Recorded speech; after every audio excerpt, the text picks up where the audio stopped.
Bonsoir à tous, très heureux de vous retrouver ce soir pour notre première édition de l'étude biblique. Nous allons étudier ensemble une partie du livre de Job. Ça sera une étude biblique faite à deux voix entre le pasteur Daniel Thévenet et moi-même. J'espère que vous allez bien, vous avez pris vos Bibles et vos carnets. Nous allons commencer tout de suite, mais je voudrais juste peut-être situer un petit peu le cadre dans lequel nous nous trouvons. Vous connaissez bien le livre de Job, peut-être rappeler un petit peu quelques éléments qui sont importants ou intéressants. En tout cas, dans les deux premiers chapitres de ce livre, on peut voir qu'il y a une alternance de scènes entre une scène qui est plutôt céleste et une scène qui est terrestre. En tout cas, la première scène qui est décrite dans ce livre de Job, c'est qu'on voit dans le chapitre 1, du premier verset au verset 5, il y a une description de Job, de sa famille et puis de ses richesses. Une deuxième scène qui se trouve à partir du verset 6 jusqu'au verset 12, où on nous rapporte plutôt une conversation, c'est une scène qui est céleste, entre Dieu et Satan. Et puis une troisième scène qui se trouve toujours dans le premier chapitre, mais à partir du verset 13 jusqu'au verset 22, une série de drames que Job va subir alors que Satan, lui, maintenant, est de retour sur terre. Et ce n'est plus une scène qui est céleste, mais qui est plutôt terrestre. Et la quatrième scène, qui commence donc au chapitre 2, à partir du premier verset jusqu'au verset 6, une seconde conversation entre Dieu et Satan dans le ciel. À nouveau, une scène qui est céleste. Une cinquième scène au chapitre 2, à partir du verset 7, c'est la dernière scène que je décris ce soir, donc du verset 7 au verset 13, donc qui se passe, elle, sur terre. Job est victime d'une terrible attaque physique. Lui, sa femme, bien sûr, vont réagir. Alors, selon la lecture de ce livre de Job, on peut croire effectivement que Job est un personnage qui est central. On peut croire que Job est le personnage central. Mais si on se place autrement, si on regarde un petit peu les choses de manière différente, si on retient que Job est le personnage central, on a l'impression que ce livre décrit une souffrance de Job. Il souffre, effectivement, c'est ce que le récit nous dit. Par contre, si Dieu est le personnage principal, le message change, il n'est plus le même. Daniel me dira ce qu'il en pense. C'est plutôt un message de foi. D'un côté, on peut voir un message de souffrance, et de l'autre côté, on peut voir un message de foi. Ma première question serait celle-ci. Peut-on croire, cher Daniel, à la lecture de l'introduction de ce livre, que ce qui se passe au quotidien dans notre monde peut être le reflet de conflits bien plus importants dans le monde spirituel? Simplement vous rappeler que Job est intemporel. Son message, ce qu'il contient, ce qu'il comprend, est valable pour les hommes de tout temps, de toute nation. D'ailleurs, Job n'est pas un juif. Il a probablement vécu au temps des patriarches. Nous avons deux indications qui semblent nous indiquer qu'il a peut-être vécu au temps des patriarches, disons il est probable au temps d'Abraham. Nous avons la mention d'une pièce de monnaie et puis d'un instrument de musique contemporain de cette époque. Job vit comme un nomade, il est riche, il a énormément d'animaux, de dromadaires, de serviteurs, il a une grande famille, il est heureux, et soudain, le cataclysme l'atteint, quelque chose d'important. Il faut que vous vous souveniez que nous, quand nous lisons Job, nous avons l'introduction et nous avons la conclusion. En général, pour connaître un peu le contenu du livre, ce que je fais, c'est je lis la table de matière, je lis aussi la conclusion. Mais Job, lui, n'a ni l'un ni l'autre. Il ne sait pas ce qui arrive, tout d'un coup, il perd tout. Il perd tout, y compris sa santé, et donc il se retrouve la face à un problème énorme. Alors, ceci dit, la première question que pose Job est intéressante. En effet, dans le premier chapitre de Job, il est question dans cette scène assez unique, assez particulière, où nous voyons Dieu converser avec les autorités spirituelles, les anges, et puis nous avons l'intrusion de ce personnage que nous appelons Satan, l'adversaire, qui vient et qui se mêle dans ce genre de conversation. Alors, est-ce qu'il y a d'autres indications dans l'Écriture? C'est vrai qu'il n'y a pas beaucoup de passages dans la Bible qui nous expliqueraient ou qui nous parlent de ce monde invisible. Nous avons beaucoup de visions dans le livre de Daniel, Ézéchiel, dans l'Apocalypse, mais au-delà des visions, nous avons à peu près 3 indications, 3 ouvertures, comme si tout d'un coup on nous ouvrait un peu la porte ou le rideau qui sépare le monde visible du monde invisible. Dans ce prologue, dans cette introduction de Job, nous avons un de ces passages où nous voyons donc ce qui se passerait, ce qui se passe dans l'au-delà ou dans le monde invisible. Nous avons un deuxième passage qui est assez frappant, c'est dans le livre de Daniel, chapitre 10, où il est question d'un jeûne, le jeûne de Daniel. Pendant 21 jours, il va jeûner, il cherche la face de Dieu. Il a posé une question à Dieu, et puis l'archange qui se révèle à lui explique que pendant 3 semaines, bien, il a mené un combat, une bataille avec le prince, l'autorité spirituelle ténébreuse, occulte, qui règne sur cette région du monde, c'est-à-dire sur la Perse. Et donc, Daniel a la réponse, mais il est question ici d'un combat spirituel dans le monde invisible.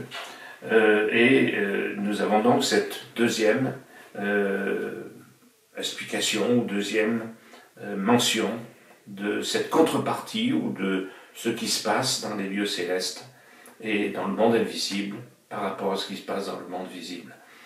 Dans ce cas-là, concernant Daniel, c'est une des explications qui nous amène à réaliser que Dieu répond, Dieu parle, Dieu répond à ses prophètes, à ses serviteurs, mais que parfois l'enjeu des desseins de Dieu implique un combat qui nous dépasse, que nous n'avons pas amené. Dieu n'a pas demandé, l'archange n'a pas demandé à Daniel d'effectuer son job. Donc les archanges luttent, combattent, en tous les cas la réponse vient. La troisième occurrence, troisième mention de cette ouverture, puis c'est dans le livre de l'Apocalypse. Livre qui porte bien son nom, puisque Apocalypse ne veut pas dire catastrophe. Et dans les temps qui courent, en ce moment, je voudrais en profiter pour dire à ceux qui nous écoutent, n'ajoutez pas foi à tout ce qui est dit sur Facebook, sur les réseaux sociaux.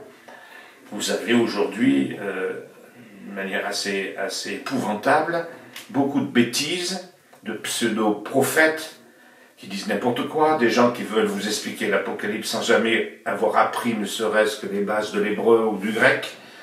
Vous avez des pseudo-apôtres, prophètes des étoiles, des galaxies. Laissez tomber tout cela. N'allez chercher que des gens que vous connaissez qui sont fiables et reconnus.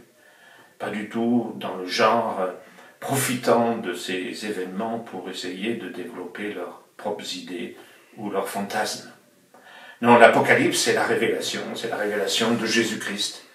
C'est comprendre qui est Jésus maintenant qu'il est glorifié. Nous sommes le lundi de Pâques. Jésus est ressuscité, il est assis à la droite du Père.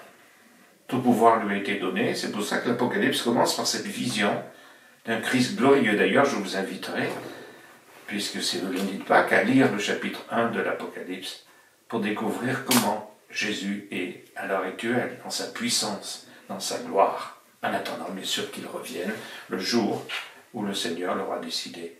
En tous les cas, nous avons dans l'Apocalypse le chapitre 12.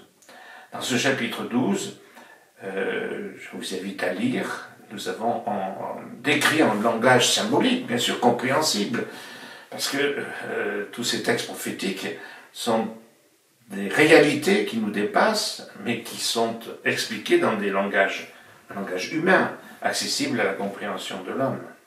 Et par conséquent, vous avez par exemple dans l'Apocalypse plus de 300 symboles qui sont déjà présents dans l'Ancien Testament. Mais c'est l'ouverture, la découverte de la puissance du Seigneur Jésus-Christ. Mais ce chapitre 12 est intéressant parce qu'il nous parle de la femme et de l'enfant et d'un dragon. Cette femme et l'enfant vont fuir et vous avez le dragon qui essaye de venir détruire cet enfant. Et bien sûr, nous avons là quelque chose qui est assez remarquable, c'est la contrepartie ou l'ouverture dans le monde invisible, dans le monde spirituel, de ce qui est écrit dans les évangiles. Dans les évangiles, notamment l'évangile de Luc, nous avons les récits de la naissance et de la petite enfance de Jésus. Nous avons aussi le récit qui nous parle d'Hérode, ce roi qui avait peur de la venue d'un futur compétiteur et qui donc va décider de faire mourir les enfants. Et ces enfants vont mourir à cause de la crainte et de la panique de cet Hérode. Ça, c'est ce que les journalistes auraient pu dire à l'époque. C'est ce que, dans les journaux télévisés, aujourd'hui, on aurait pu simplement dire, voilà, il y a eu un massacre fait par un dictateur. Mais, dans l'Apocalypse 12, nous avons la contrepartie du monde visible, où nous voyons que derrière Hérode, eh bien, il y a la puissance du dragon, c'est-à-dire de la figure du serpent ancien, du diable, qui, furieux de l'incarnation, furieux de la venue de Jésus, eh bien, va tout faire pour l'éliminer, sans succès, évidemment. Donc voilà, nous avons des fois des ouvertures comme cela qui nous indiquent que ce qui se passe sur cette terre, et qui concerne non pas la vie de tous les jours, non pas la vie de chacun, mais des desseins de Dieu, des grands desseins de Dieu, eh bien, nous avons une ouverture sur ce qui se passe dans le monde invisible. À notre échelle, dans notre petite vie de tous les jours, il y a aussi ce que Jésus a appelé le mauvais jour. Il y priait parce qu'il y a un mauvais jour. Jésus dit aux disciples que le diable les a réclamés pour les cribler comme le froment. Il y a des moments dans la vie où des événements qui nous dépassent nous arrivent. On ne les comprend pas, on ne les a pas cherchés, on ne les a pas mérités, entre guillemets, et nous ne comprenons pas ce qui se passe. Et la Bible nous invite, et Jésus le dit, priez. Priez pour ne pas succomber dans ce moment-là. Priez aussi pour ne pas entrer en tentation. On le verra dans une question suivante. C'est-à-dire que la prière, c'est quoi? C'est pas une recette magique qui va nous permettre d'être comme Goldorak ou je ne sais pas, le Rambo qui va lutter contre les puissances des ténèbres. Non, non, ça c'est l'affaire des anges. Et la prière, c'est quoi? Le jeûne et la prière, c'est des moments privilégiés où nous nous rapprochons du Seigneur, où nous vivons dans son intimité, où nous vivons près de lui, où notre confiance en lui va grandir, où nous allons ouvrir nos oreilles pour l'écouter, écouter ce qu'il a à nous dire, et c'est ainsi ne pas nous tromper dans les décisions à prendre. Donc la prière est une protection contre les combats et les batailles qui se déroulent immanquablement dans le monde invisible que nous ne comprenons pas. Un jour, nous le saurons, nous le verrons. L'Apocalypse a ceci aussi de formidable, ce qui nous montre qu'il y a, et ça nous échappe, une correspondance entre le monde invisible et le monde visible. À chaque fois qu'il se passe quelque chose sur la terre, on ne sait pas comment, mais en tous les cas, la foule des saints, de ceux qui sont morts dans la foi depuis des milliers d'années, eh bien, sont et réagissent, ils adorent, ils louent, ils glorifient. En tous les cas, dans tout ce qui arrive, eh bien, la louange et l'adoration, c'est toujours la même. À l'agneau qui a été digne. À l'agneau qui a été digne. Et dans ces moments, eh bien, je voudrais vous dire que le message que nous donnent ces passages, c'est que Dieu est digne. Il l'a été chez Job, il a été pour Daniel et le peuple d'Israël, et il est pour nous, et il est pour vous. Alors faisons confiance au Seigneur concernant le monde invisible. Il y a des choses que le Seigneur nous demande de faire, mais il y a des choses qui nous échappent. En tous les cas, s'il vous plaît, ne priez pas pour gagner quelque chose qui est déjà donné. On ne cherche pas à gagner quelque chose que le Seigneur nous a déjà donné et acquis à la croix du Calvaire. Nous écoutons, nous cherchons le Seigneur pour développer cette intimité, cette confiance, mais aussi surtout écouter sa voix. Merci Daniel pour ta réponse. J'ai une deuxième question à te poser. Au chapitre 1er, verset 9, ce verset semble indiquer la frustration de Satan à ne pas trouver le moyen d'entrer dans la vie de Job. Alors la question est la suivante. Pourquoi Dieu autorise-t-il Satan à éprouver Job alors que c'est un homme qui est d'une grande piété authentique, mais aussi d'une droiture désintéressée? Pourquoi Dieu autorise Satan à venir toucher la santé et les biens de Job? J'aimerais simplement vous rappeler une chose, et ça c'est important. C'est que très souvent dans la vie chrétienne, dans la vie du croyant, on met l'accent sur le fait qu'il faut faire confiance à Dieu. Nous ne réalisons pas assez combien Dieu aussi veut placer sa confiance en nous. Et toute la leçon du livre de Job, c'est Dieu qui a placé sa confiance dans un homme. Le pari que fait Job, c'est, voilà, Seigneur, c'est normal que Job t'aime et soit vive dans la crainte, dans ta crainte, dans la sainteté, parce que tu le gardes, parce que tu le bénis. Laisse-moi lui retirer tout cela et tu verras. Et Dieu a tellement confiance en Job qu'il va le laisser en lui mettant des limites. Et donc, le mal va atteindre, d'abord ce qui est clair dans l'Écriture, c'est que Dieu n'est pas l'auteur et à l'origine du mal de Job. D'ailleurs, Job ne le sait pas cela. Et bien à cette époque, ils n'avaient pas beaucoup de compréhension du monde invisible, sur Satan, sur les démons. La théologie n'était pas là. Au temps de Job, il n'y avait pas de Bible, il n'y avait pas de prophète, il n'y avait pas d'apôtre.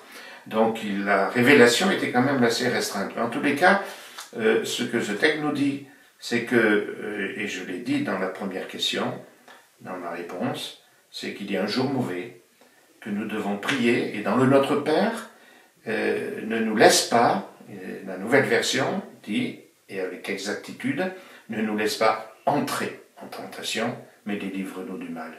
Donc nous serons sur cette terre, nous n'échapperons pas à cette tentation. Jésus lui-même a été tenté, et la Bible nous dit, il a été tenté en toutes choses. En tous les cas, le mot tenté et éprouvé, en grec, c'est le même mot.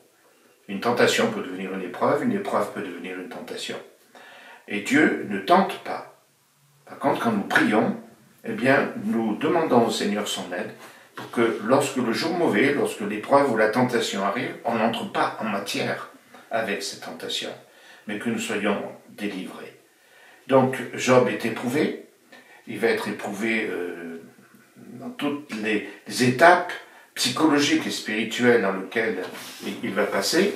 Mais voilà, Dieu a décidé que dans son dialogue avec le diable, eh bien, c'était son champion. Et regardez ce passage extraordinaire dans le chapitre 40 de Job, versets 10 à 14. Dieu dit à Job, il est sur son fumier, les chiens le lèchent, il a tout perdu. Dieu lui dit, orne-toi, je te prie, d'orgueil et de clarté, revêt-toi d'éclat et de magnificence. Et il dit ensuite, cache-les tous dans la poussière, emprisonne-le dans le cachot. En d'autres termes, c'est toi qui vas gagner. Il dit, alors moi-même je te célébrerai, car ta main droite aura été ton salut. En d'autres termes, Dieu a tellement confiance en Job, qu'il dit, c'est toi Job qui va gagner. C'est quelque chose qui nous étonne, même qui nous révolte, mais Dieu dit, je ne vais pas lever le petit doigt pour t'en sortir. Parce que la foi que tu as en moi est assez grande pour que tu puisses t'en sortir. Et tu vas t'en sortir. Et formidable, Dieu dit, je vais te louer. Donc Dieu va l'acclamer, il va le célébrer.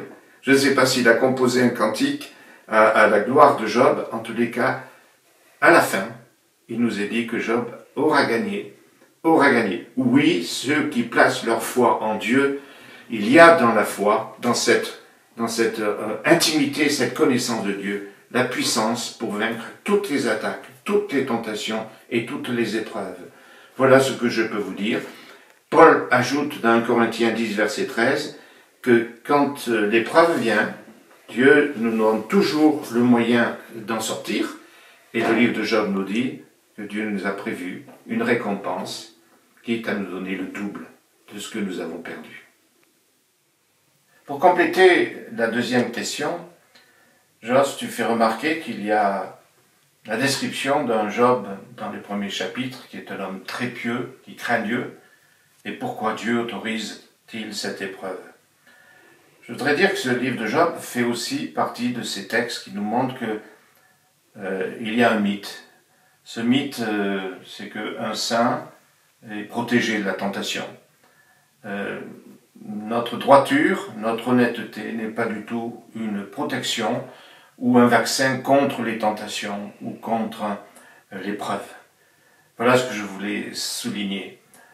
Adam et Ève nous sont présentés comme les êtres les plus innocents, on va dire les plus saints, et pourtant avec quelle facilité ils se sont fait berner par le serpent. Alors ne vous faites pas confiance dans votre sanctification personnelle, dans votre sainteté personnelle. L'arme que nous pouvons avoir vis-à-vis de la tentation et vis-à-vis de l'épreuve, c'est vivre de plus en plus dans la présence de Dieu. Merci Daniel pour ta réponse. Au chapitre 3, Job se lamente. Il laisse un peu libre cours à son chagrin, il ne s'adresse pas à Dieu, il ne s'adresse pas à ses amis, mais il va laisser libre cours à son chagrin et à sa douleur. Ma question est la suivante. Comment peut-on concilier le Job du prologue avec celui qui maudit le jour de sa naissance, surtout dans une société comme la nôtre où nous savons combien le jour anniversaire est important?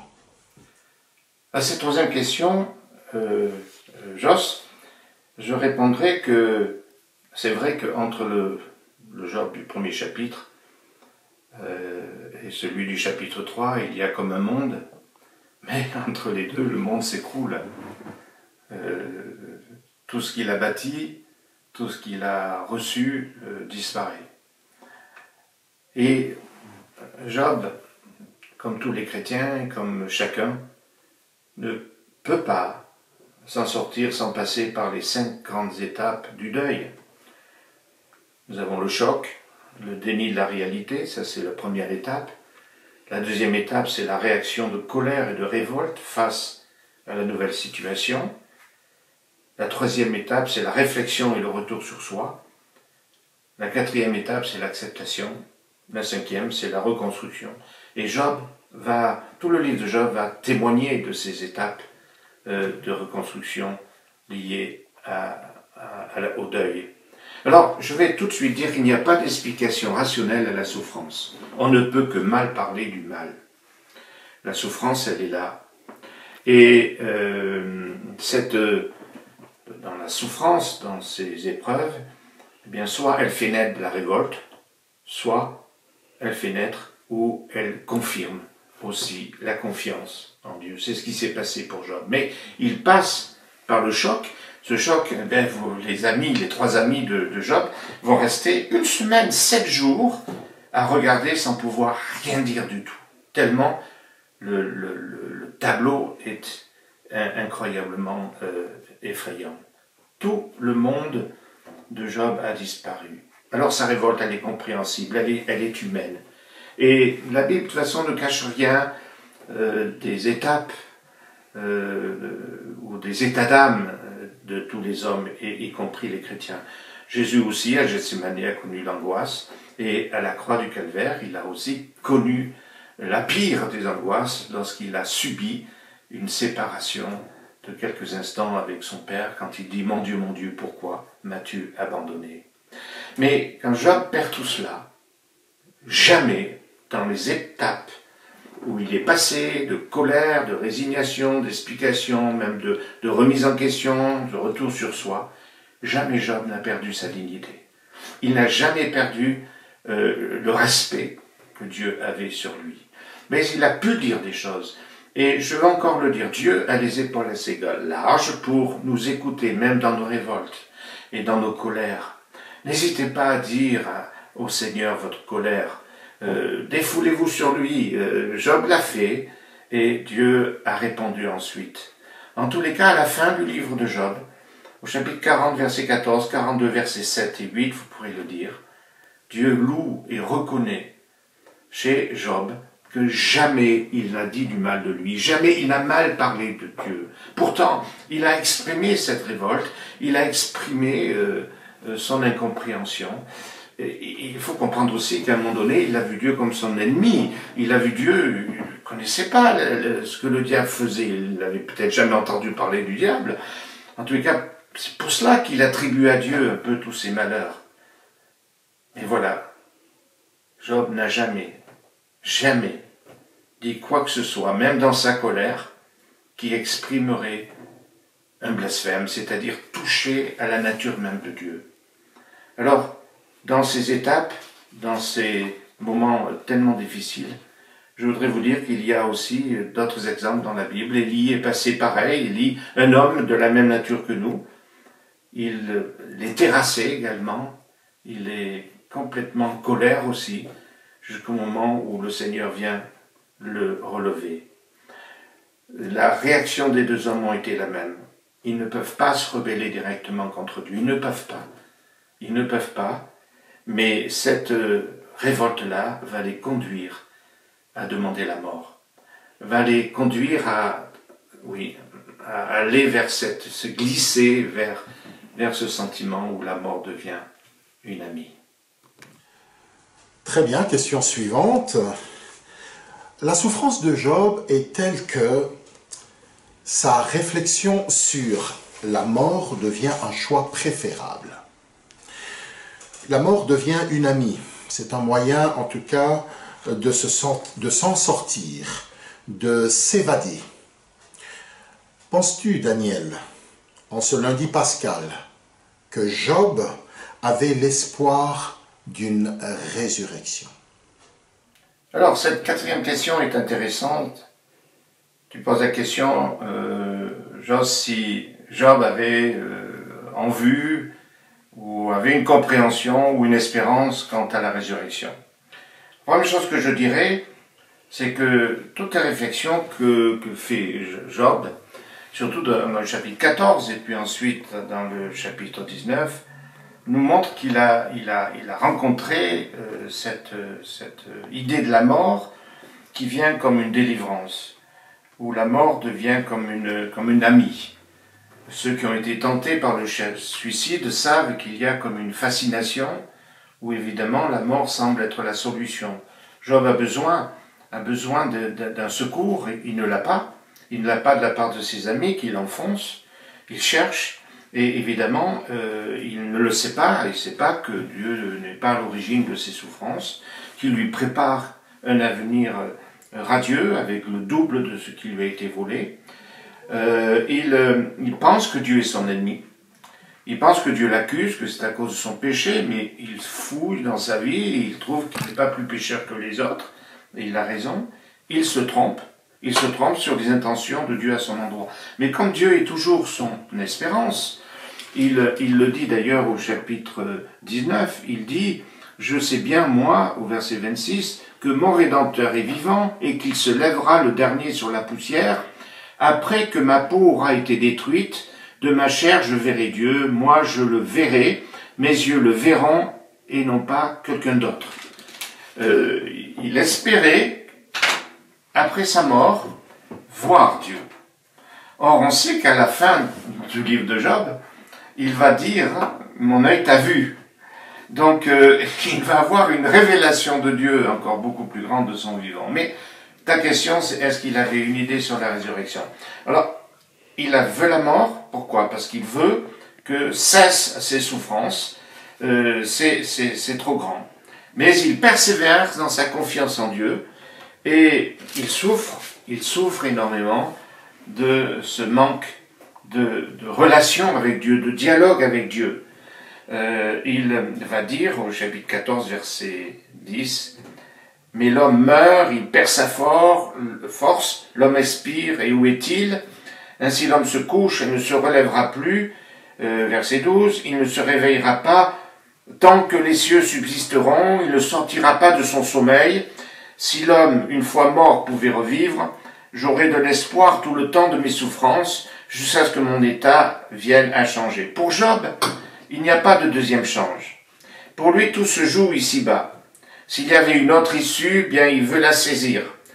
Mais son espérance est toujours dans la confiance en Dieu. Et il sait que le séjour des morts peut être aussi un endroit possible de relation avec Dieu. Alors, dans ce verset 12, beaucoup ont vu que Job espérait dans une certaine forme de résurrection. C'est fort possible. C'est fort possible. D'ailleurs, l'expression « les humains se couchent pour ne plus se relever », tant que dureront les cieux, ils ne se réveilleront ni ne se courront de leur sommeil, ça c'est la version du rabbinat, ne permet pas l'idée d'envisager d'une seconde vie sur la terre ou ailleurs. Pas de seconde vie. Pourtant, il est question de sommeil et de réveil. Et ce sont des mots proches de ce que Jésus a aussi prononcé quand il désignait sa mort et sa résurrection. En d'autres termes, il est fort possible que Job ait espéré dans une forme de résurrection. Il pouvait croire à l'exemple de son contemporain probable Abraham, puisque Hébreux 11, versets 17 et à 19 dit que c'est par la foi qu'Abraham offrit Isaac, et il est dit, il pensait que Dieu est puissant même pour ressusciter les morts. Il y a comme chez Job comme une aspiration à cela et une foi possible dans la résurrection. En tous les cas, ce livre de Job nous montre que Jésus-Christ accomplit tout cela. Job a besoin d'entrer en contact avec Dieu. C'est son besoin, c'est d'écouter Dieu, d'être en Dieu. Et Christ est venu pour nous révéler le Père. Job est passé par cette période où il a besoin d'être justifié. On y reviendra plus tard, et c'est Christ qui va répondre à ce besoin. Et ce besoin d'éternité, eh bien, c'est encore Jésus qui va nous le donner, puisqu'il va dire que celui qui croit en lui, vivra éternellement. En tous les cas, oui, c'est probable que notre ami Job, il est espéré dans la résurrection. Mais nous, aujourd'hui, bien, nous savons que Christ est ressuscité, et parce que Christ est ressuscité, notre foi n'est pas vaine. Et un jour, nos corps mortels ressusciteront. Merci beaucoup, merci Daniel. J'ai une dernière question à te poser pour ce soir. Au verset 25 du chapitre 3, il dit une phrase qui est si souvent utilisée dans nos prédications, dans nos exhortations, ou encore lors de certains conseils que l'on donne.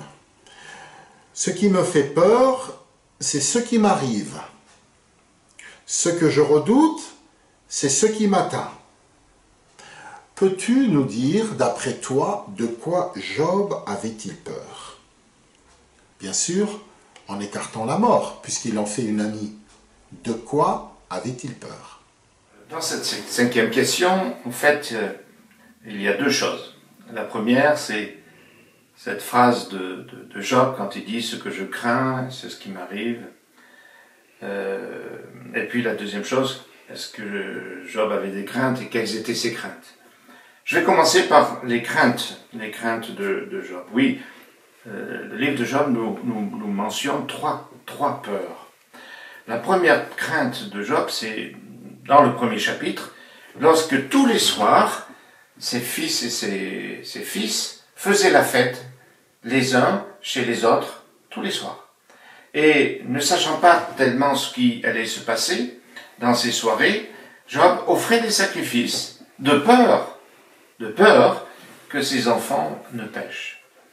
Alors quelque part, quand il dit « ce que je crains, c'est ce qui m'arrive », il semblerait que peut-être se posait-il des questions au sujet du péché et des conséquences dans sa propre vie. La deuxième peur et crainte dont il est fait mention, c'est au chapitre 31, verset 34. Là, vous pouvez aller le lire. Job a peur de la rumeur, de la foule, et il a peur du mépris.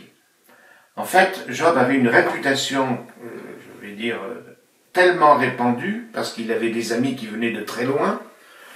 Il avait une réputation, et qui d'entre nous surtout quand le malheur frappe et quand les difficultés arrivent, surtout quand ce qui nous arrive, on a l'impression qu'on ne l'a pas cherché, ne craint pas quelque part pour sa réputation et la rumeur. Job, dans son malheur, il craignait pour cette réputation. Et au-delà de cela, il craignait aussi le mépris. En plus de son deuil, de ses richesses, de sa famille, de ses enfants et de sa santé, il craignait le deuil et la perte de respect des autres. Il ne se rendait pas compte que dans ce qu'il vivait et dans ce qu'il traversait, il gagnait non pas le mépris ou le rejet, mais il gagnait le respect extraordinaire de Dieu et du monde spirituel.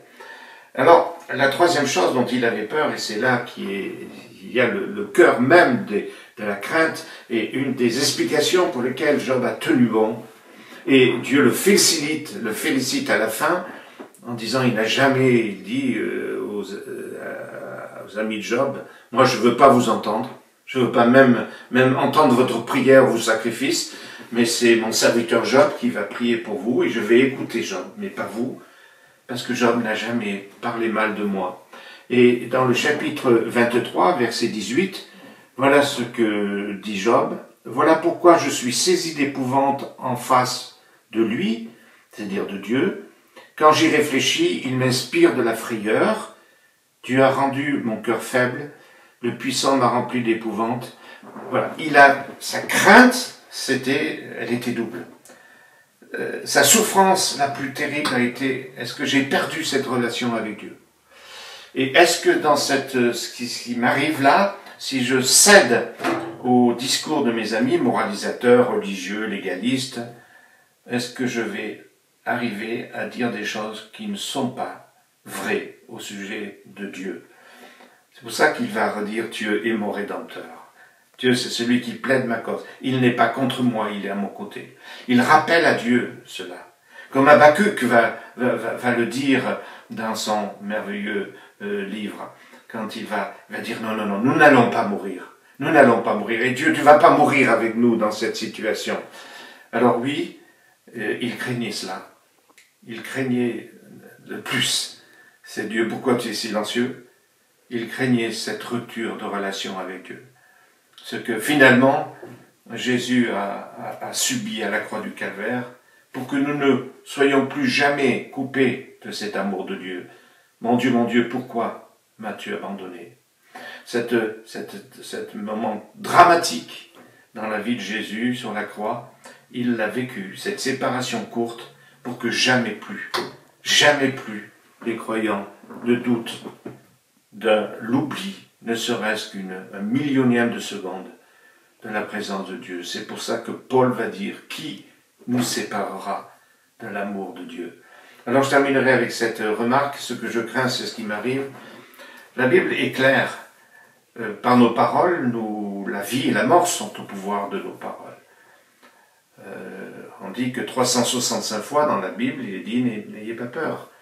Paul dit à Timothée, ce n'est pas un esprit de timidité, c'est-à-dire de peur, de crainte que Dieu nous a donné, mais un esprit d'amour, de sagesse et de force. La Bible nous dit de développer cette intimité avec Dieu, ce qui est pour nous la source d'une sécurité et d'un bonheur. Craignons plus que toute autre chose ce que craignait Job, c'est perdre la réalité de la présence de Dieu dans notre vie. Ne nous laissons pas gagner par la peur, la panique. C'est une tyrannie, c'est une sorte de malédiction dans laquelle on peut vite sombrer. C'est pour ça que Jésus dit « Ne crains pas, crois seulement ». Alors je voudrais en terminant cette étude vous inviter à chercher auprès du Seigneur cette même certitude, cette même réalité, cette même profondeur de connaissance intime de Dieu.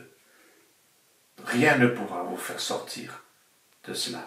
Et la fin de Job, c'est ce que nous dit l'Écriture, considérez la fin de Job. Quand on considère la fin de Job, Dieu est vraiment celui, comme dit l'apôtre, il est le rémunérateur de ceux qui le cherchent. Et effectivement, Dieu va applaudir Job, Dieu va lui donner le double. C'est tout ce que je voudrais vous dire et vous souhaiter. À très bientôt. Mes chers frères et sœurs, nous avons compris un certain nombre de choses, mais notre réflexion va plus loin. Il est important de non seulement lire la parole de Dieu, mais aussi de demander l'assistance du Saint-Esprit.